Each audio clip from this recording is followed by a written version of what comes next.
नमस्कार मित्रांनो, मी सुभाष. माझ्या व्हिडिओमध्ये तुमचं मनपूर्वक स्वागत करतो. तर आज अचानक सकाळी सगळेच आमच्या घरी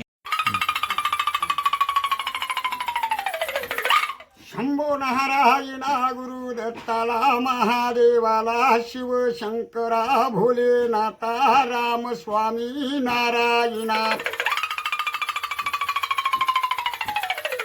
आई भवानी देवीला महाकालीला गुरुदत्ताला पांडुरंगाला शिवशंकरा भोलेनाथा नमो नारायणा प्रभू देवा सत्ये नमी देवा गुरुदत्ता काळ भैरी नागनाथा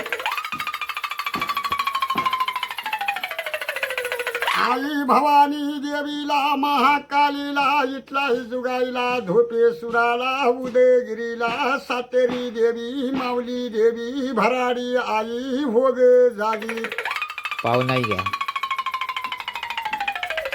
यहा पावना देवीला महाकालीला आई रेवळनाथाला नवेनाथाला गोरक्षनाथा मच्छिंद्रनाथा कानिपनाथा जालिंदरनाथा घैनीनाथा अडबंगनाथाला चरपटीनाथा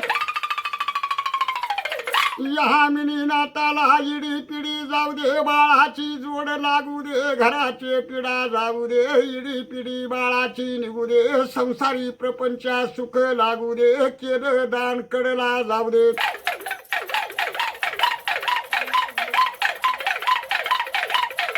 दान. तर मित्रांनो, हे बाबा आले आहेत. पिंगुळी त्यांचं ते करतात, म्हणजे पारंपरिक जे त्यांचे वडिलोपार्जित त्यांची प्रथा आहे ती ते करतात. आता त्याच्याबद्दल तुम्हाला दोन माहिती सांगतील, ते ऐका. तर मग जोशी म्हणजे रात्रीचं आम्ही फिरतो.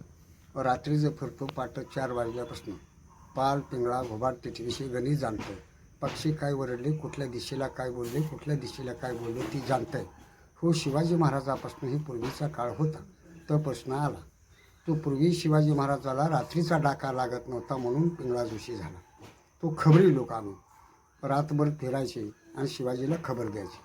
अशी पूर्वीची काळ आजी पणजी होत आली म्हणून आम्ही हेच वंशा धंदा करत आलो. तर आता काय सकाळपारी बदले रात्रीच आम्ही फिरत नाही, थोडंसंच फिरतो. आणि पार पिंगळ्याचं काय गणित देईल ती रस्त्यानं जातो. कुणी काय दिली दक्षिणा घेतो. नाही कोण दिला तर दिला तर भला होईल म्हणतो, आणि नाही दिला तर भला होईल असा आशीर्वाद देऊन जातो. दारोदार आम्ही पिंगळे म्हणून आम्ही त्या पूर्वीपासून ही आमचा नियम आहे. तुमचं बाबा नाव आणि गाव कुठलं? प्रकाश राजाराम निक्कम. गाव माझे मंगळवेढा, मुक्काम बावची, तालुका मंगळवेढा, जिल्हा सोलापूर. मग हा व्यवसाय म्हणजे हा पारंपरिकच आहे तुमचा वडिलोपार्जित? पूर्वीपासूनच वंशी, म्हणजे पूर्वीपासूनच अंजे पणजे गेले शिवाजी महाराजाच्या काळापासून. हां. तो खबरे पिंगळा खबरे म्हणून आम्हाला हे. तर आता हल्ली जमान्यात कोण मानत नाही. हल्लीचा जमाना उलटा आहे. कोणाला पटते कोणाला पटत नाही. कारण आम्ही इमानी माणसं. रस्त्यानं जाता कुठं गावात गेलं, कुठं कशात गेलं, रस्त्यावर गेलं तर कोणाला चाबरं बोलणं, चाबरं राहणं, चाबरं वागणं हे आम्ही कधीच कोणाला काय करत नाही. हे आमचा पूर्वीपासून सबाई म्हणून आम्ही टिकला. आमचा धंदाही टिकला आहे. नाहीतर तसं वागलं असतं तर आमचा धंदा टिकला नसता. अशा बाबतीपासून आम्ही वागत आलो. तर मित्रांनो, बाबांनी आपल्या व्यवसायाबद्दल किंवा त्यांच्या वडिलोपार्जित चालत आलेली ही परंपरा आहे ती कशी जपत आहेत आणि कशा प्रकारे त्यांनी पुढे चालू ठेवली आहे हे तुम्हाला सांगितलं. तर व्हिडिओ आवडला तर नक्कीच व्हिडिओला लाईक करा, व्हिडिओ शेअर करा आणि माझ्या यूट्यूब चॅनलला सबस्क्राईब करा. पुन्हा भेटूया अशात नवीन व्हिडिओमध्ये. तोपर्यंत धन्यवाद.